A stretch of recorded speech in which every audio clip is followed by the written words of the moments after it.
What is up, Slow City family? How we doing? Okay, that was terrible. We're going to just try this again. I'll just act like I said up here for the first time. What's up, Slow City family? How we doing? Whew, we're still going to get there. We need some more coffee. Let's just spike that a little bit more appropriately with caffeine, not anything else. My name is Mike Hickerson. I am honored to be the lead pastor of Mission Church in Ventura, California. My family and I, we helped start that church with two other couples. It's going on almost over 10 years now. It's been crazy and just an unbelievable journey of my life, privilege of my life to be pastor of Mission Church. I love everything about it.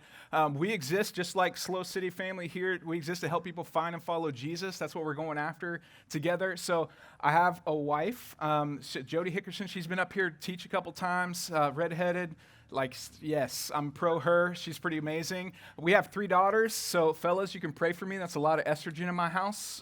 So girl dad all the way, 20, 17, 14, game on. So, let's just go for that season. It's been a lot of fun. I just want to just brag for a little bit. This is the first time I've got to be in the parking lot. I've been done some online stuff with Slow City, but I am so impressed. You guys are crazy.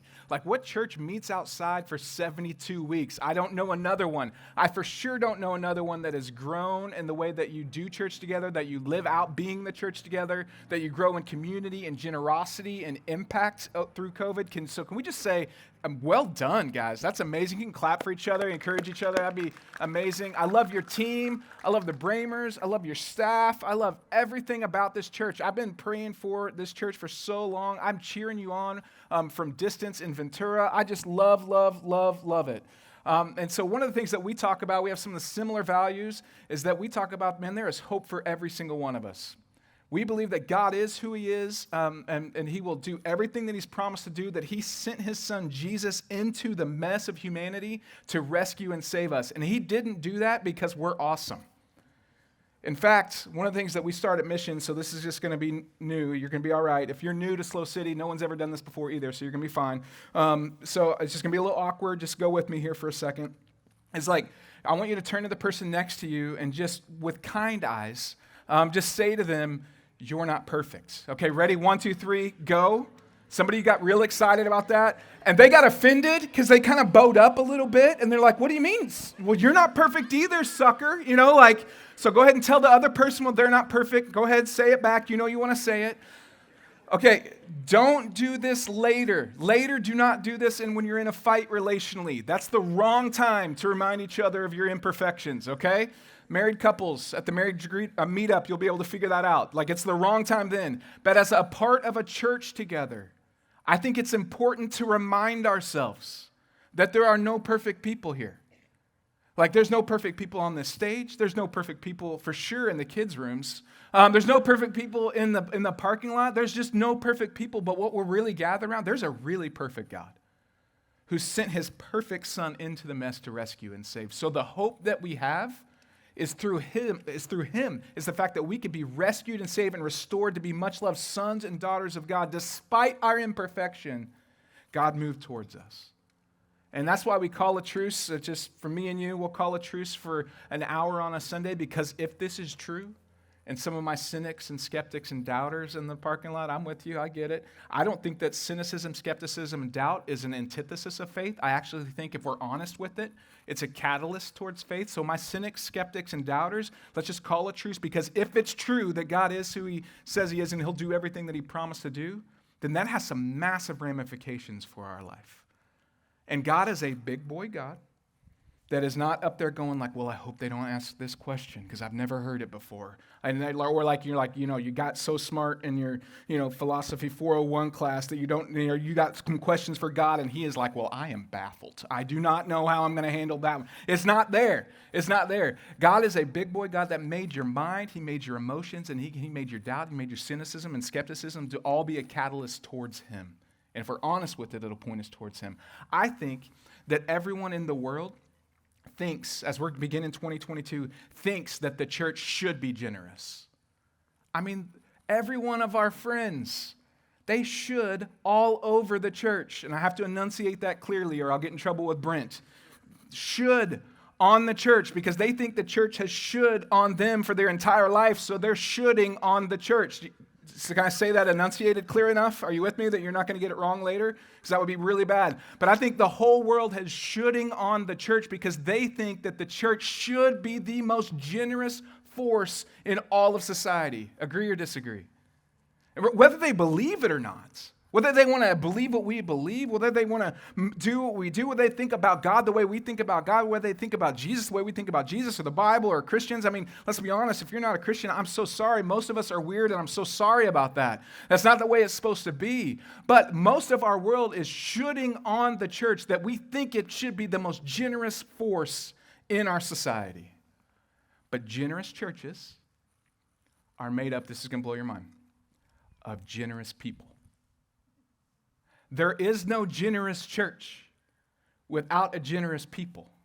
Because I don't know if your grandma lied to you like my grandma lied to me, because I didn't grow up in church, and so this is all I knew about church besides that guys that I'd never seen wear a robe. I didn't know what a robe was. They wore a robe one time when I went to my grandma to church, and that was weird. I didn't know anything about that, but my grandma also told me that here is the church, and here is the steeple, and you open the doors, and what do you got? You got me? So that grandma lied to you too then, because we've just been taught our whole life that we attend the thing, we do the thing like here is the church, it's the building thing. And what we really got to remember is that the church is the people thing, not the steeple thing. And so if the world is going, you know what, the church should be the most generous force on the planet, then what they're saying is that generous churches are actually made up of generous people. And so the people that call themselves followers of Jesus and are linked as an imperfect people in community under the authority of what God wants to do should be the most generous people on the planet. And that's a high vision and a high calling and a high challenge. And I think if we're going to start 2022 in this area the right way, it's a great opportunity for us to, as we're rethinking about everything that God has done for us, and we're kind of taking that moment to catch our breath, and we kind of get to the new year, and we're like taking stock of how we got where we are, and this is the only R that we can be at. We can't wish that we were somewhere else in January, that we would have done all the stuff last year that get us in a better spot for this year. We just are where we are.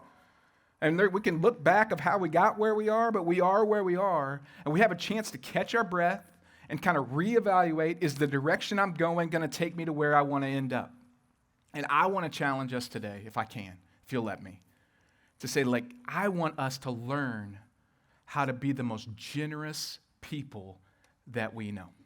Not so that we can look down on everybody else, but because I think when we are leading out of generosity, with our time, our attention, our treasure, all that stuff, our giftedness, our humility, our attitude, when we're leading out of generosity, we're the most like God when we're giving ourselves away. When we're not holding on to the stuff that makes us up. And so we're going to talk a little bit about money, and then everybody's like, oh, I'm shutting this off right now. I mean, I don't like it when a church talks about money. I don't know if the church should talk about money. I'm like, you're right. Let's just go with Jesus. You know what? And Jesus talked about money more than heaven and hell combined in the New Testament, because Jesus knew what money does to our hearts, and God has always wanted our hearts, but we let money and our stuff and our treasure get around our heart, so he will get through our stuff to get to our heart. Jesus even had comments about a church offering. Let me show you this. This is not the main part where we're going to stay. If you want to follow along in the Bible, you can go to 1 Timothy 6. We'll catch up in a second. If you're a note taker, follow along with me here. It's Mark 12, 41 through 44. Jesus watches a religious offering take place. And you're like, well, I don't know if churches should receive it or not. All the stuff that we do about money in church, sometimes we get weird about it. I get that. But this is Jesus saying in Mark 12, Jesus sat down opposite the place where the offerings were put and watched the crowd putting money into the temple treasury. I mean, if Jesus came up here and did that right now and had the little, back in the day, they weren't passing anything. They just had one spot, where off the temple treasury would go. And so it's Jesus, Son of God, God with skin on, God incarnate. He is watching people give offering. Does this freak anyone else out other than me? Because I thought money was just a me and God thing. It's when we keep it secret, I don't think the church should talk about it. My family was brought up, we don't speak about money. We don't know how to handle money. We just, if you have it, you spend it, and you don't have it. That's just my upbringing with money. I had a lot to figure out when I got married and how to be responsible. Anyone else? Okay, just me. But Jesus is watching what people give publicly. That's weird for us. Many rich people, it says, threw in large amounts, but a poor widow came and put in 2 very small copper coins worth only a few cents, calling his disciples to him. This is a, oh, did you see that moment that Jesus has about humanity? Like he's like, oh, calling his disciples to him. Jesus said, truly I tell you, this poor widow has put more into the treasury than all the others. They gave out of their wealth, but she out of her poverty put in everything, all she had to live on. And we're like, man, it's so cool that Jesus is awesome to old women is what that story means. It's so cool. That's not it at all. I mean, he is great to old women and widows. That's absolutely true. But what he's saying is like, Jesus, a few observations, Jesus knows what people give. And Jesus seems more concerned about percentage and sacrifice than amount. Oh, I wish I hadn't come today. So this is, this is not a shame-based thing. This is a thing, an inspiring thing that if we're going to grow towards God, I promise you, full disclosure, as much as that you don't want anyone to talk about it, God is going to get into your stuff. And the last thing converted in me was my wallet. Because this is mine. I worked for this. I got this. I pulled myself up, my bootstraps, and I got mine. I'll take care of mine. I'll tip you, God. I'll do the thing. I'll be grateful. I'm a kind person. I give to stuff. I give to charity. Stay out of my money. It took me a while to grow into that. So where we're going to hang for a little bit is 1 Timothy 6. I love this section of Scripture. And it says this. It says, command those who are rich in this present world. And most of us, we're just stopping there for a second. That's how I read the Bible. So it just gets in my head. So I'm just bringing you along with me of how I read it. Command those who are rich in this present world. When I read that, I'm like, sweet. That's not me. When do I skip down when he's not talking to rich people? Anyone else? Is it just me that thinks that? So when I hear command those that are rich in this world, I am opting out of that because I am not rich. Anyone just want to self-disclose as rich right now or just raise your hand like you're just, no, I know, that's awkward, right? No one self-discloses as rich. But command those who are rich in this present world. It's almost as if God has specific instructions for rich people. And so if they've got to know that they're rich, because you got to know when you're rich. So if you're rich, you got to be able, there's specific instructions that God has for us. Like rich people have unique issues. Rich people have unique temptations. Rich people have unique responsibilities. Contrary to what is possible to believe, it's difficult to believe. It's difficult being rich. I just want to maybe I'm joking a little bit, and you're going to catch it pretty soon. Did you know that if you make $37,000 a year annually, you are in the top 4% in the world? Congratulations, you're rich. Did you know that if we just bump that up a little bit, let's just go 47.5 annually, you are in the top 1% of wealth in the world, of income earners in the world.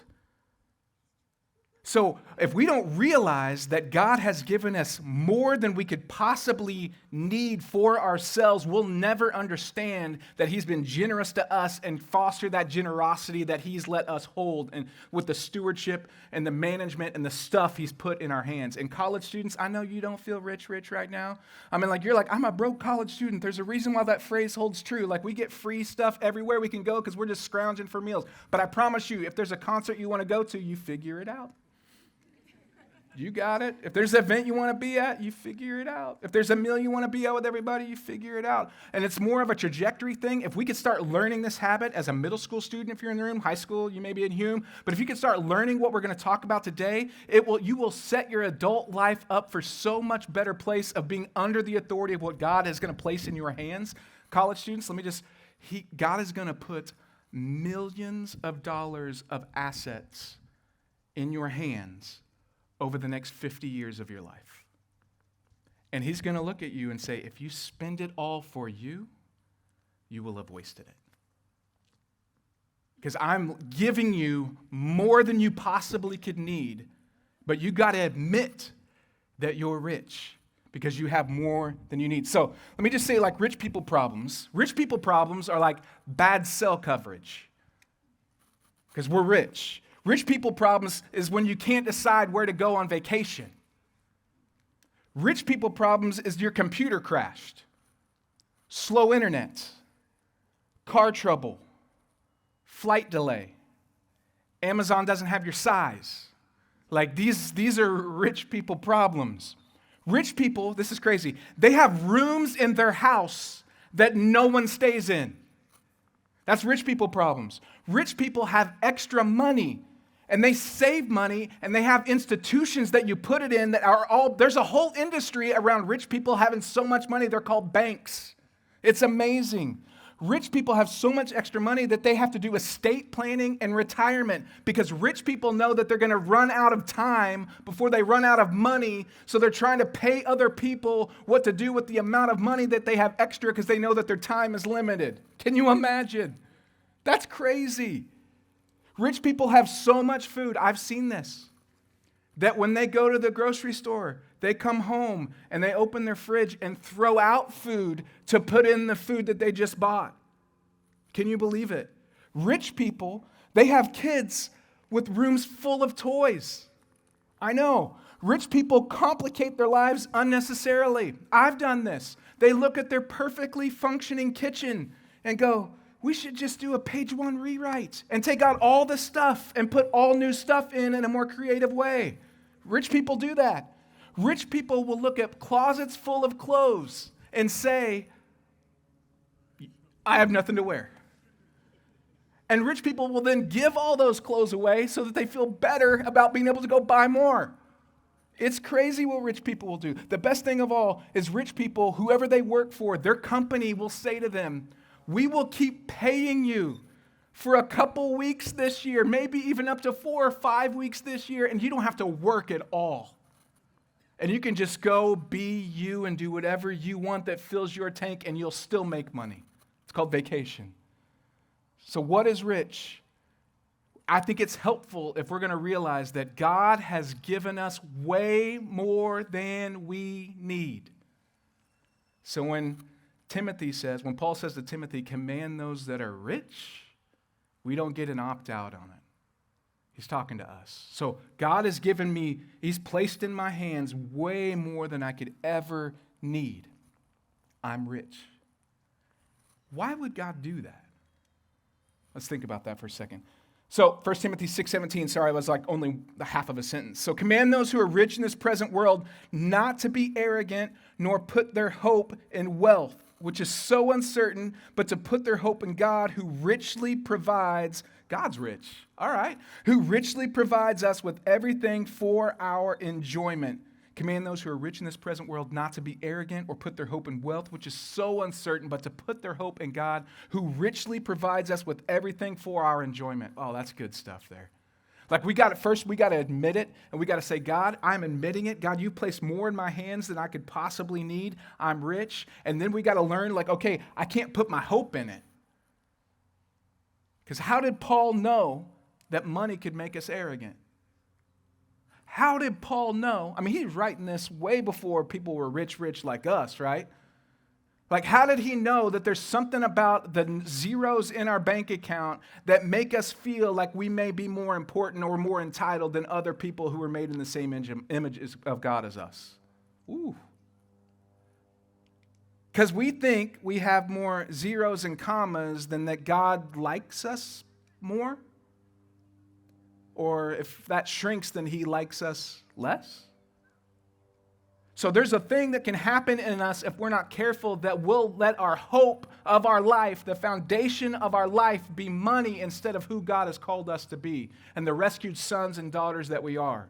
So we can strive all this way, and we can climb all the corporate ladder, and we can step on everybody along the way, and we can get to the pinnacle of the thing and realize that we're alone, and we've got all the 401k, and we've got all the stuff right there, and we've got all the things that you could possibly need, and then all of a sudden we realize like we've been leaning on the wrong things, and we haven't built a foundation on our identity in Christ and who he said that we are and what he's called us to. And so the foundation of money and wealth and markets and stuff, it gets wobbly at times. And if you're in the money and wealth and markets category, then you understand like to put your hope in it. Man, it is a roller coaster of emotion at sometimes. So when the market's good, you're great and God loves you. When the market's bad, you're bad and God doesn't like you.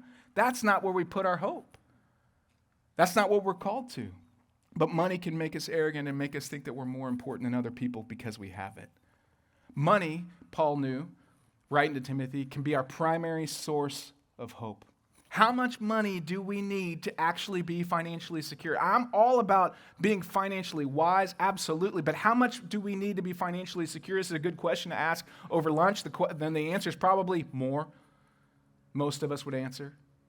We just need more. We want to have more. Why? I don't know. Because I feel more secure when I have more of it, so I'm not going to give any of it away. So everything that God has given me is me and mine and for me and mine, and I got to protect it, and I got to hoard it. And we can't admit that God has given me way more than I need in my hands to manage and steward. What would he want me to do with it? Because we're thinking that it provides us with importance. We're thinking that it provides us with security. We're thinking that it provides us with hope because we put our hope in it. And Paul's going, don't let rich people do that. Because that's not where our hope should be. Followers of Christ, the number one competitor for our hearts over time is our stuff. And Jesus knew it. That's why he speaks into it so clearly. The widow with 2 coins knew it. That's why she was able to give sacrificially. That's why we say, God, I am placing my hope in you, not in my stuff. And the tendency of my heart is to always trust my stuff more than you. And some of us know you've lived enough life, like gray hair like mine, you've lived a little bit more life where, you can get a huge pile of all the stuff and the bank could look great and the portfolio could look great. And the kids run off, rebellious. None of that matters. I mean, you could have the huge pile and the doctor calls and you get the diagnosis that no money can fix, the pile doesn't matter anymore. I just don't want to have us spend our life chasing the pile and realize at the end of it when life hurts the most that we put our hope in that pile when that's never where our hope was supposed to be. Because you can be great financially, but the marriage is crumbling and you can't buy or refinance or fix that. Because if you're trusting the pile instead of God, you just don't wait until the legs get kicked out from under you in life to put your hope in God instead of your stuff. And this is where we say, I will not trust in my riches, but I will trust in him who richly provides. So first, command those who are rich in this present world. I've got to admit it, and I've got to say, God, you've given me more than I need. What would you want me to do with it? And then I've got to say, you know what? I'm not going to put my hope in it because that's not where my hope is found. And so if I'm not going to put my hope in it, I'm going to say I'm going to trust. I will not trust in my riches, but I will trust in him who richly provides. God is not anti-money. He's pro-money. He put all of it in your hands to manage and steward well. Not just good stewardship, great stinking stewardship. Let's be great about it. He's put all of it in our hands, but I will not trust in my riches. I will trust in him who richly provides. So I got to admit it, and I got to not put my hope in it. Verse 18 of that, so I'll just read it all so we can kind of catch back up. Command those who are rich in this present world not to be arrogant nor to put their hope in wealth, which is so uncertain, but put their hope in God who richly provides us with everything for our enjoyment. God provides for your enjoyment. That's good. Verse 18, command them to do good. So this is going to be complicated. Do good. There we go. Okay. Command them to be rich in good deeds. Be rich in good deeds. All right. And be generous. Be generous. All right. And be willing to share. Be willing to share. So there it is. Command them, do good, be rich in good deeds, be generous and willing to share. Can you imagine what people would think about the church? Not the steeple people, but the people, if just the Christians, if just the people that were followers of Jesus said, I'm going to be somebody that does good, is rich in good deeds, is generous and willing to share. Can you imagine the amount of influence the Church of Jesus Christ would have if just Christians would follow this principle that we've been given way more than we need, and we will not trust in the riches, but we'll trust in him who richly provides, and we will be able to share it. God, you've given me more than I could possibly use. How would you want to use it in your kingdom? Man, so what we've got to do is I got to create margin. I had a third grade teacher, Miss Ojala. I was like Big Chief tablet, Ticonderoga pencil, like scooting all the way to the left, writing my thing. I was like, game on, going to impress my third grade teacher with how I was writing. But I was one of the kids that didn't pay any attention to the lines on the paper. It's kind of my personality anyway. So I'm like starting all the way to the left, all the way to the right, all the way to the left, all the way to the right. Anyone else do this as a little kid? Just me. Okay, great. And so Miss Ojala had to like correct me because she's like, you're not leaving any space in the margins. I'm like, well, what? It's the paper. Why do I need space? That doesn't make any sense to me. And she's like, no, the margin is where I write notes to encourage you. The margin is where like I need to correct some things. The margin is where it's helpful for me to like come alongside and coach you along the way. And so what I've learned is that I need margin in my life that I can create so that God can encourage, correct, and speak into. But if I'm living with no margin financially, emotionally, spiritually, relationally, time, and attention and schedule, if I have no margin, then God, like Miss Ojala, has no space to kind of come in and correct and kind of shape along the way where we're going along this whole journey. And so if I got to admit that I'm rich, if I got to not put my hope in it, got to be willing to share it, I need some margin in my life to be able to do that. Since I have more, I should do more. I should give more. So how to be rich, this is one of the things that we're going to say is like, God has blessed me with more than I need. I'm rich. I will not trust in my riches, but I will trust in him who richly provides. And third, I got to be willing to share it so I create margin in my life financially and say, God, how would you want to use this? Man, you can do this. 20-year-olds, I know you're going like, I literally have nothing in my hands. Like it's all like my parents' bank account is what I've got in my hands. And the card is nice because I just spin it. So it swipes wherever I go. It's amazing. No, I wish I had these principles at play because when you think about a long obedience in the same direction, honoring God with your finances this way, it will into like what it could do for your life is amazing. 60-year-olds are like, yeah, I wish I was more proactive in this way in my 20s because it would have set me up for even a more generous now. Because everybody thinks the church should be generous. Can you imagine if Slow City had a bunch of people that were proactively financially generous this way? To be able to say, okay, God, you've given me more than we could possibly need. I'm not going to trust in it, but in you who richly provides, and you have given me more than I need. What would you want to do with it, and how can we do that together? Let me make it just maybe like third grade simple as best I can do. So this is actually Brent's money. So there we go. This is $10. I'm not a financial major. I don't have any financial planning background. As you quickly, we're going to be able to see. This is all I know about how God has asked us to honor him financially and proactive stuff. So this is all I got. So you're going to have to watch real close. I'm not a magician, so you just have to watch real close. So every time God hands you this is $10, $1 bills. There's not $10 bills, not $100 bills. We're not like bougie around here. So this is 10 $1 bills. So this is as simple as I can make it, right? And this is as simple as God makes it. Every time God allows 10 of these into our hands, we say, God, all of this is yours. I know some of my friends who want to pay God off so that they can do everything they want to with their part. That's bad stewardship. Good stewardship is, God, everything is yours. You have gifted me. You've enabled the breath in my lungs. You've led me to experiences. You've created who I am. So it's not like I hustled my way and I deserve all this. That'll get you jacked up in your heart financially. No, it's great stewardship to go like everything that you've given me, God, is yours. So all of it, all 10 is yours.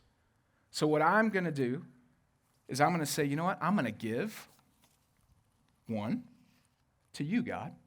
How awesome am I that I'm giving you your money that you gave to me? That's so cool. I'm so generous.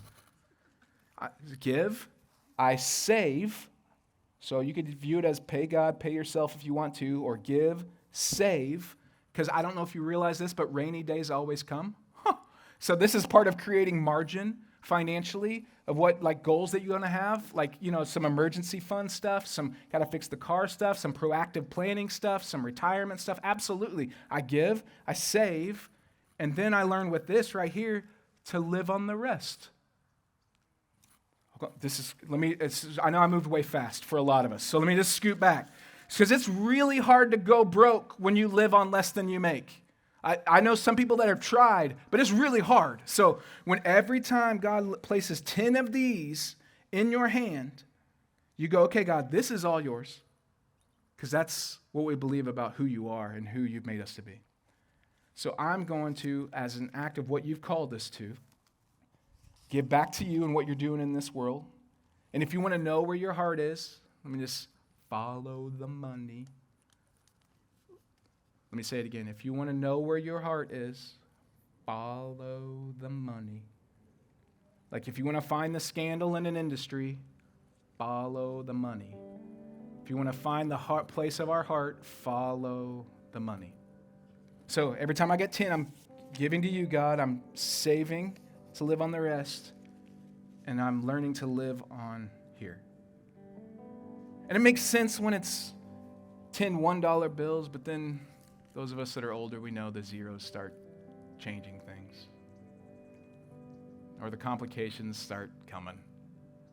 Or you're like, wow, that's a huge goal. I've not done that in so long. That's a big check to write.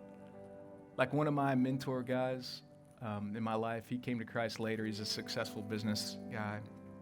And this was a hard principle for him to get his head around because he was very, multiple commas and zeros, successful in business. And so his mentor came to him and was like, okay, Mark, I'm going to pray for you 2 ways. You tell me which way you want to pray. You want me to pray for you. And he said, I'm going to pray that God would grow your heart and mind around his principles of generosity so that it frees your heart up to be able to give that way. Or I'm going to pray that God shrinks your income and net worth so the check is smaller for you to write. I'll give it a second. You tell me which way you want me to pray.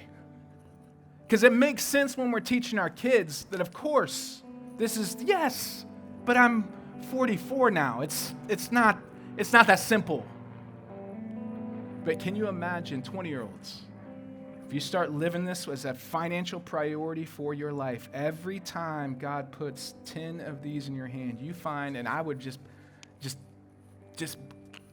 plead with you around the return on investment to a local church. I think it's the best return on investment for a kingdom dollar that you could possibly spend. Every time that God places 10 of these in your hand, and give where God is working to his kingdom. I'm going to save because I want to always have margin financially, and I'm going to learn to live on less. I know this is not easy, but it's not complicated. So command those who are rich in this world not to be arrogant or put their hope in wealth, but to put their hope in God who richly provides us everything we need for our enjoyment. Command them to do good, to be rich in good deeds, and willing to share. Why don't you pray with me? God, you are good and you are kind. I'm so grateful for this church, for the imperfect people that make up this church. God, I'm grateful for your son, Jesus, the author and the perfecter of our faith, who for the joy before him laid down his life for us. God, thank you that you don't lead with powering up and shame towards us when we fail you, that you lead with kindness and lifting our head up and reminding us who you are and who we are because of you. God, would you enable us to have some great conversations and maybe take some steps of what it would look like to be those kind of people who honor you with the stuff that you've placed in our hands. We love you. It's in Jesus' name we pray. Amen.